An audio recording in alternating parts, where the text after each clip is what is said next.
नमस्कार दोस्तों, स्वागत है आप सभी का आपके अपने यूट्यूब चैनल होम यूनिवर्सिटी में। दोस्तों, जैसा कि आप सभी को पता है, हम लोग यूपीटीपीएलएससी एसओ की तैयारी करवा रहे हैं, जिसमें हम लोग कॉमर्स वाला जो सब्जेक्ट है उसको लेके चल रहे हैं और साथ ही आपका जो स्टैटिक्स वाला पोर्शन है अब हम लोग उसको भी लेके चल रहे हैं साथ में। तो इन दोनों की आपको वीडियो हमारे चैनल की प्लेलिस्ट में मिल जाएगी, आप वहाँ जाके देख सकते हैं या ऊपर इस आई बटन पर क्लिक करके भी आप वीडियो पे जा सकते हैं। तो दोस्तों, आज का जो हम लोग का टॉपिक चल रहा था वो स्टैटिक्स में डिस्पर्सन चल रहा था या अपकिरण के बारे में हम लोग डिस्कस कर रहे थे। इसमें हम लोगों ने आपको डिस्पर्सन क्या होता है इसको समझाया था और साथ ही एक मेजर ऑफ डिस्पर्सन का जो आपका मेथड ऑफ लिमिट्स में रेंज के बारे में हम लोग डिस्कस कर चुके थे। तो आज हम लोग का जो डिस्कस का पॉइंट है वो क्वार्टाइल डेविएशन है, जो आपका मेथड ऑफ एवरेजिंग डेविएशन के अंतर्गत शामिल किया जाता है या कहें माध्य विचलन रीति के अंतर्गत इसे शामिल किया जाता है। दोस्तों, हम लोग आज क्वार्टाइल डेविएशन से पहले एक टॉपिक इसको भी समझ लेते हैं, जो आपका यहाँ पे देखिए दिया हुआ है इंटर क्वार्टाइल रेंज। इसको समझना जरूरी है क्वार्टाइल डेविएशन को समझने के लिए, तो इसलिए हम लोग इसको भी समझ लेते हैं। दोस्तों, यहाँ पे इंटर क्वार्टाइल रेंज क्या है, इससे पहले हम लोग रेंज के बारे में थोड़ा सा रिवीजन कर लेते हैं कि हमने बताया था रेंज क्या है। आपका दो लिमिट के बीच में हम लोग क्या करते हैं, एक आपका लोएस्ट लिमिट होता है या कह सकते हैं लार्जेस्ट लिमिट होता है और एक आपका क्या होता है स्मॉलेस्ट लिमिट होता है। इन्हीं दोनों को हम लोग क्या करते हैं, जब दोनों रेंज के बारे में हम लोग डिस्कस करते हैं तो वो आपका क्या होता है रेंज के अंतर्गत हम शामिल करते हैं, जहाँ पर हम लोग क्या करते हैं लार्जेस्ट और स्मॉलेस्ट पार्ट को जब लेस कर देते हैं तो हमें पता चल जाता है कि जो हमारी समांक माला है या सीरीज है उसकी क्या हाईएस्ट रेंज है और क्या सबसे लोएस्ट रेंज है। इसके हमारे ये किसके थ्रू पता चल जाता है, आपको रेंज के थ्रू पता चल जाता है। तो इस पर हम लोग डिस्कस कर चुके हैं, इससे पहले वाली वीडियो में अगर आप नहीं देखे तो जाके देख लीजिए। यहाँ पे दोस्तों हम लोग जो इंटर क्वार्टाइल रेंज के बारे में समझ रहे हैं, ये रेंज का थोड़ा सा सुधरा हुआ रूप है, इसको जरा ध्यान से समझिएगा। रेंज आपका क्या करता था, किसी भी सीरीज के सबसे लार्जेस्ट वैल्यू और सबसे लोएस्ट वैल्यू को ही कंसीडर करती थी, या कह सकते हैं ये सीमांत मूल्यों से प्रभावित होती थी। रेंज जो एक्सट्रीम वैल्यू हमने बताया था वो एक्सट्रीम वैल्यू से प्रभावित होती थी। अगर यहाँ पे एक्सट्रीम वैल्यू कुछ बदल जाती थी तो रेंज भी क्या होता था, आपका डिसबैलेंस हो सकते थे। बट यहाँ पे हम लोग जो इंटर क्वार्टाइल रेंज समझ रहे हैं, ये क्या है, किसी भी सीरीज के आपके जो प्रथम चतुर्थांक और थर्ड चतुर्थांक के बीच की चीजों को हम लोग कंसीडर करते हैं। हम लोग इसके एक चौथाई हिस्से को क्या करते हैं, यहाँ पे कंसीडर नहीं करते हैं, या हम लोग कहें कि इसके 50% चीज़ों को हम लोग क्या करते हैं, कंसीडर करते हैं, और ये 25% और ये 25% को हम लोग कंसीडर नहीं करते हैं। तो यहाँ पे दोस्तों जैसे ये देखिए एक ग्राफ हमने बनाया है, यहाँ पे अगर आपको एक चीज़ देखिए तो ये जैसे कोई सीरीज है, इसको समझिए ध्यान से, कोशिश करिए समझने की। दोस्तों जैसे ये कोई सीरीज है, इसमें जो आपका ये एरिया है और ये जो बी वाला एरिया है, इन दोनों को अगर हम लोग जोड़ दें a प्लस बी, तो आपका ये एरिया जो सी है इसके बराबर होगा। ये आप लोग नॉर्मली समझ रहे होंगे। तो दोस्तों इंटर क्वार्टाइल रेंज क्या करता है, ये इस चतुर्थांक या कहें ये आपके एक चौथाई चतुर्थांक ऊपर के और एक चौथाई चतुर्थांक नीचे की चीजों को कंसीडर नहीं करके केवल ये Q1 से लेके Q3 की वैल्यू को ही क्या करता है, कंसीडर करता है, या इन्हीं का क्या करता है यहाँ पे विस्तार या कह सकते हैं रेंज देखता है। तो दोस्तों इंटर क्वार्टाइल रेंज हम लोग जो कैलकुलेट ही करते हैं वो आपका इसी तरह करते हैं। यहाँ पे जो डिफिनेशन दी है कि समांक श्रेणी के तृतीय चतुर्थांक जो यहाँ पे दिया हुआ है एवं प्रथम चतुर्थांक के अंतर को ही क्या कहा जाता है, आपका अंतर चतुर्थांक विस्तार या इंटर क्वार्टाइल रेंज कहा जाता है। अब दोस्तों यहाँ पे ये बात आती है कि इसको समझने की जरूरत क्या थी। दोस्तों यहाँ पे हम लोग जब चतुर्थांक विचलन समझेंगे तो यहाँ पे Q3 और Q1 क्या है, इसी को समझने के लिए हम लोग यहाँ पे आपका इंटर क्वार्टाइल रेंज को समझाने की कोशिश किए हैं। दोस्तों जो आपका Q1 है वो आपका क्या होता है, किसी भी सीरीज की जो आपका जो भी सीरीज है या समांक माला है उसका जब हम लोग एक चौथाई कर देते हैं तो उस एक चौथाई को हम लोग क्या कहते हैं, Q1 बोलते हैं। ये चीज़ समझिए, जब हम लोग Q1 कैलकुलेट ही करेंगे, यहाँ पे भी आगे हम लोग सवाल भी जब देखेंगे तो वहाँ हम लोग Q1 कैलकुलेट करने के लिए करते क्या हैं, जब इंडिविजुअल सीरीज होती है तो हम लोग क्या करते हैं n+1 अपॉन 4। तो यहाँ पे देखिए, यहाँ पे हम लोग 1/4 ही कर रहे हैं। क्या, जितने भी सीरीज हैं आपके नंबर में, जितने आपके सीरीज में जितने भी नंबर हैं उसका जब हम लोग 1/4 करते हैं तो हमें क्या पता चल जाता है, Q1 पता चल जाता है। और उसी तरह जब हम लोग Q3 निकालना होगा तो हम क्या करेंगे कि आपके जितने भी आपके सीरीज में नंबर हैं उसमें जब हम लोग क्या कर देंगे, उसका 1/4 कर दें और उसे हम लोग 3 से मल्टीप्लाई कर दें तो हमें क्या पता चल जाएगा, Q3 पता चल जाएगा। तो इस तरीके से दोस्तों हम लोग Q1 और Q3 निकाल लेते हैं। अब बात यहाँ पे इतना, केवल यहाँ पे इस चीज़ को समझ लीजिए। अगर आपको ये चीज़ समझ में ना आई हो तो केवल यहाँ पे इतना ध्यान दीजिएगा, क्योंकि आपके सिलेबस में भी नहीं है। केवल इतना समझ रहिएगा कि जो अंतर चतुर्थांक विस्तार है वो Q3 और Q1 को घटाने पर जो वैल्यू आती है वही आपका क्या होता है, IQR या कह सकते हैं अंतर चतुर्थांक विस्तार होता है। अब मेन चीज जो आपको समझना है यहाँ पे वो है आपका क्वार्टाइल डेविएशन या चतुर्थांक विचलन। दोस्तों चतुर्थांक विचलन क्या है, ये आपको सिंपली, अगर आप इससे पहले वाली चीज को समझ लिए हो तो यहाँ पे इसमें कोई भी दिक्कत नहीं है। तो इसको अगर हम लोग डिफिनेशन से ही शुरुआत करें कि quartile deviation is based on the difference the first quartile and third quartile in the frequency distribution divided by 2 is known as quartile deviation। तो दोस्तों यहाँ पे डिफिनेशन आपको नहीं क्लियर होगा। नॉर्मली यहाँ पे समझ लीजिए कि जैसे कोई सीरीज दी हुई है, ये आपका सीरीज जैसे हमने पहले दिखाया, इस सीरीज का अगर हम लोग क्या करें, 1/4 करेंगे तो हमें क्या पता चल जाएगा, Q1 पता चल जाएगा। हमें 1/4 की वैल्यू, प्रथम चतुर्थांक की वैल्यू पता चल जाएगी। तो जब प्रथम चतुर्थांक में आपका तृतीय चतुर्थांक जो आपका है, उस चतुर्थांक को हम लोग लेस करके जब उसका हम लोग माध्य निकाल लेते हैं, या कह सकते हैं हम लोग उसको 2 से डिवाइड कर देते हैं, तो हमें जो वैल्यू पता चलती है वही क्या होती है, क्वार्टाइल डेविएशन होती है। तो जहां पे देखिए यही डिफिनेशन आपका हिंदी में भी दिया है कि जो चतुर्थांक विचलन है वो श्रेणी के चतुर्थांक मूल्यों पर आधारित होता है। यहाँ पे हम लोगों ने देखा कि चतुर्थांक मूल मतलब यही है, Q1 और Q3 इसी पर आधारित होता है।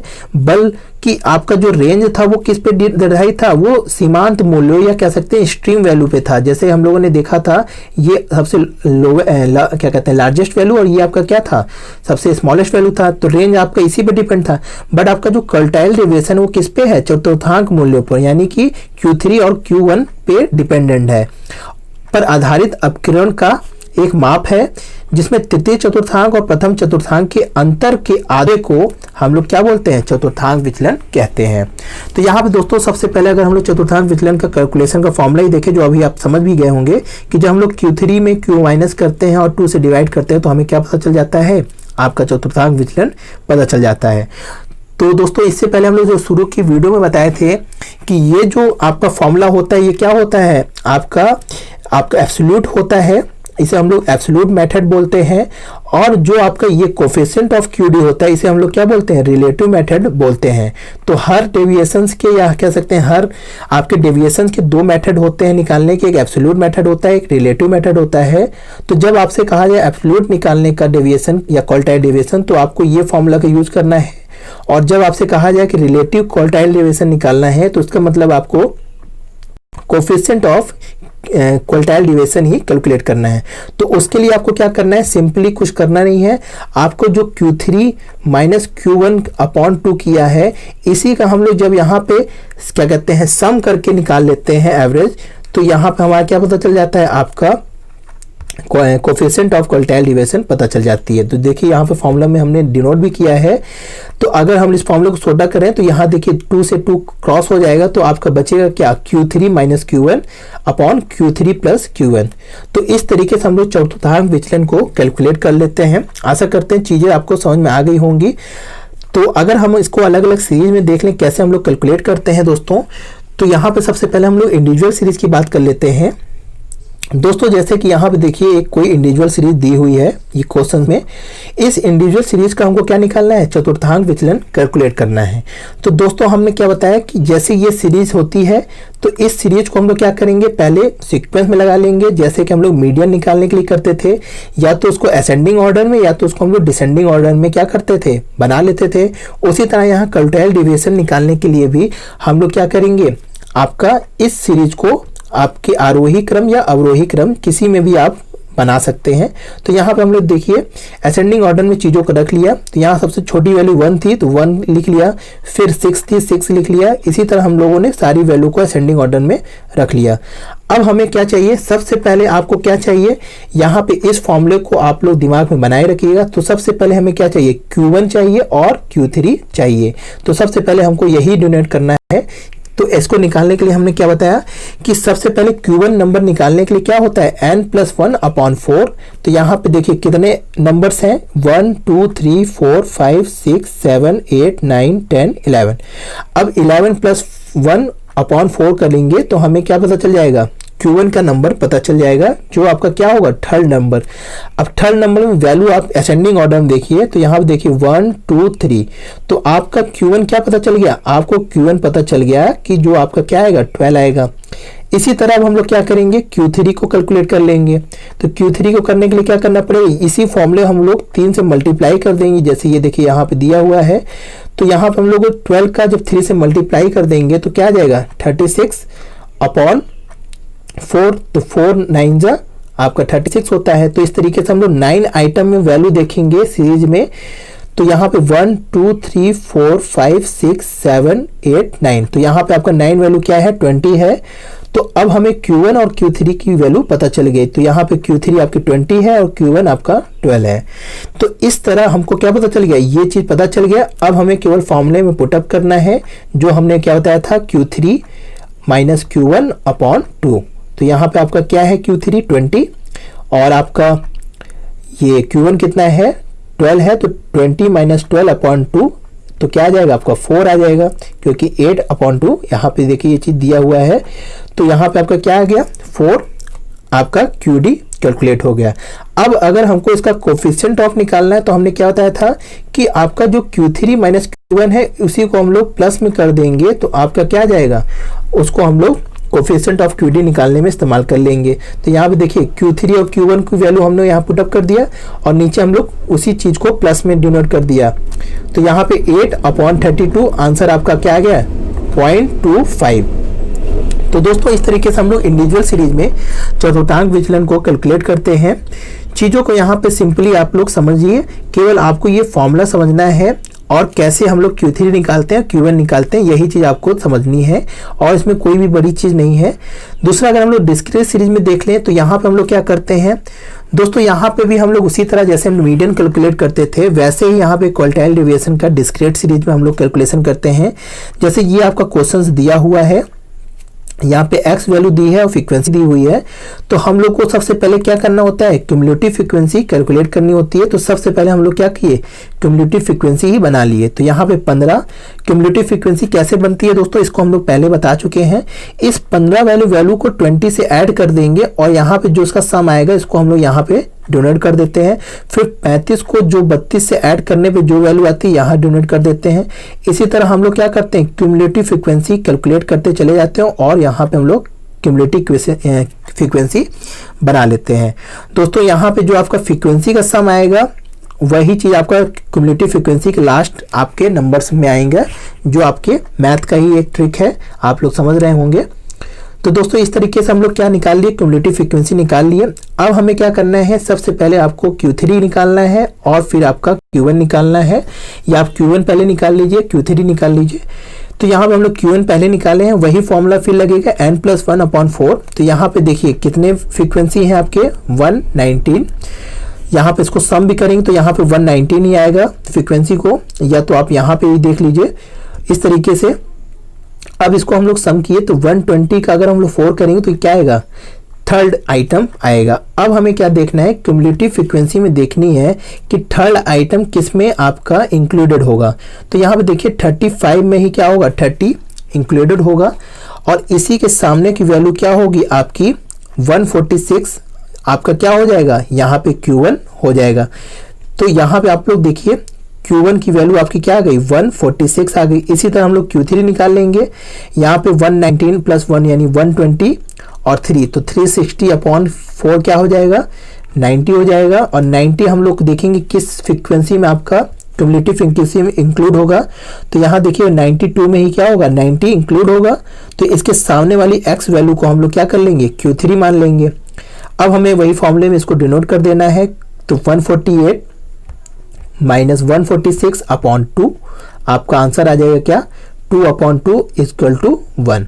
तो इस तरीके से दोस्तों हमारा क्या आ गया, डिस्क्रीट सीरीज में हम लोग कैलकुलेट कर लेते हैं। और कोफिशिएंट ऑफ आपका जो QD निकालना है उसमें भी सेम टू सेम यही चीज़ करेंगे। यहाँ पर हम लोग का देखिए ये Q3 और Q1 की वैल्यू 2 आई थी, तो हम लोगों ने यहाँ 2 लिख दिया।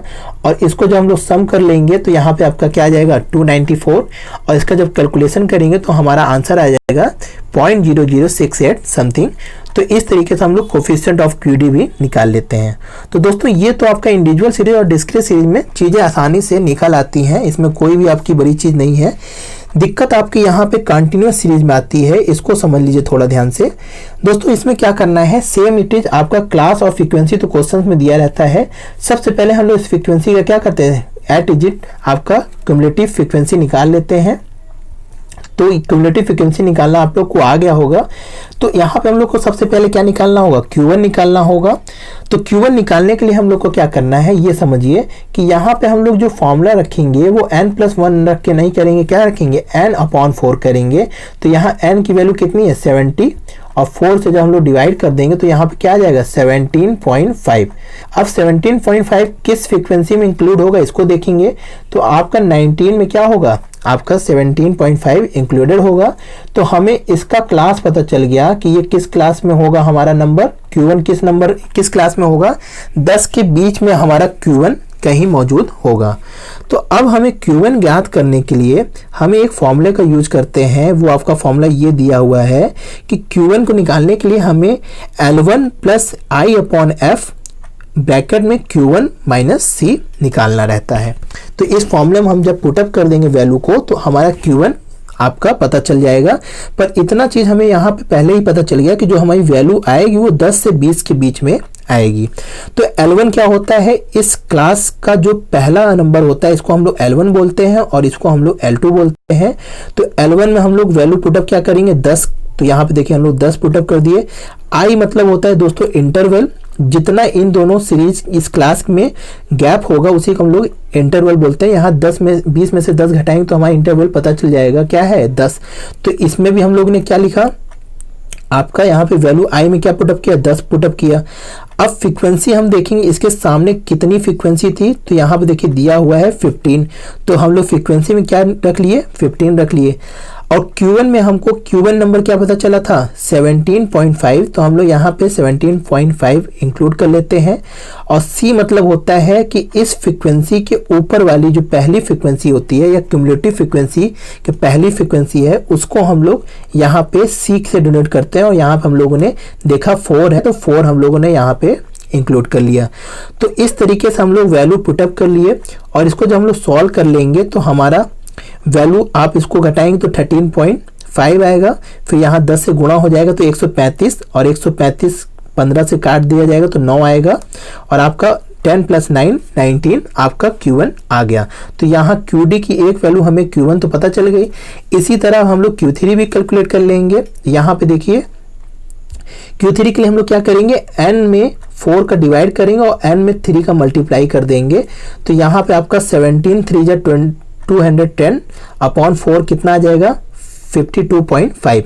अब 52 आइटम हम लोग देखेंगे क्यूमुलेटिव फ्रीक्वेंसी में किस में इंक्लूड होगा। तो आपका 63 में क्या होगा 52.5 इंक्लूड होगा। तो उसके सामने वाली हम लोग क्लास देख लेंगे। तो यहाँ पे आपका क्या है 30 माइनस क्या डैश 40। तो इसी क्लास में आपका क्या होगा Q3 वैल्यू सरवाइव कर रही होगी।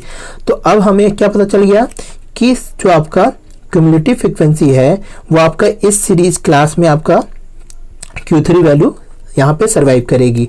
तो अब हम लोग इसी फॉर्मूले में यही चीज आपका फिर से पुटअप कर देंगे, Q3 निकल आएगा। यहाँ पे L1 क्या है 30 है तो 30 लिख देंगे। फिर I भी कितना है वही इंटरवल है 10 का। फिर यहाँ फ्रीक्वेंसी कितनी थी 16 की, तो यहाँ 16 लिख दिए। अब हमें Q3 चाहिए तो यहाँ पे देखिए Q3 कितना आया था नंबर 52.5, और यहाँ पे इसके ऊपर वाली क्यूमुलेटिव फ्रीक्वेंसी कितनी है 47, तो 47 लिख दिए। और इसको जब हम लोग सॉल्व कर लिए तो यहाँ पे 52 में 47 घटाएंगे तो 5.5 आएगा। और जब 55 का 16 से डिवाइड करेंगे तो आपका 3.437 आएगा। अब इसको हम लोग जब ऐड करेंगे तो आपका Q3 भी हमें ऐसा क्या आ गया 33.44 अप्रॉक्स करने पर। तो इस तरीके से दोस्तों हमें क्या पता चल गया, कंटिन्यूस सीरीज का Q3 और Q1 पता चल गया। अब वैल्यू हम लोग इसमें अगर पुटअप कर देंगे तो आपका सीधे हमारा क्वार्टाइल डेविएशन पता चल जाएगा। यहाँ पे 33.44 माइनस 19 आपका आया था, इसको हम लोग जब 2 से डिवाइड किए तो हमारा आंसर कितना आ गया 7.22। तो इस तरीके से दोस्तों हम लोग कंटिन्यूस सीरीज में QD कैलकुलेट कर लेते हैं। जब एक बार आपका QD आ गया तो आप कोफिशिएंट ऑफ QD आराम से निकाल लेंगे।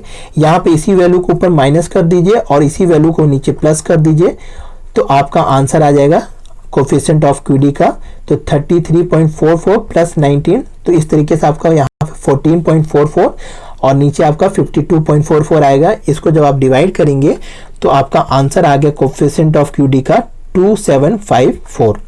तो ये तो दोस्तों कुछ तरीका था क्वेश्चंस को कैसे हम लोग निकालेंगे, कैसे सॉल्व करेंगे। आपको आशा है कि ये चीज़ पता भी चल गया होगा कैसे हम लोग अलग अलग सीरीज में कैलकुलेशन करते हैं। अब अगर हम लोग इसके चतुर्थांश विचलन के कुछ पॉइंट्स है उस पर बात कर लेते हैं। तो दोस्तों ये क्या है, पहला पॉइंट जो दिया है कि open and class series applicable and use it. तो दोस्तों हम लोगों ने आपसे इससे पहले कहा था जो रेंज होता है वो आपका ओपन एंड क्लास में ये क्या आता है गणना नहीं हो पाती थी, जो कि आपकी क्या है क्वार्टाइल डेविएशन में संभव है गणना करना।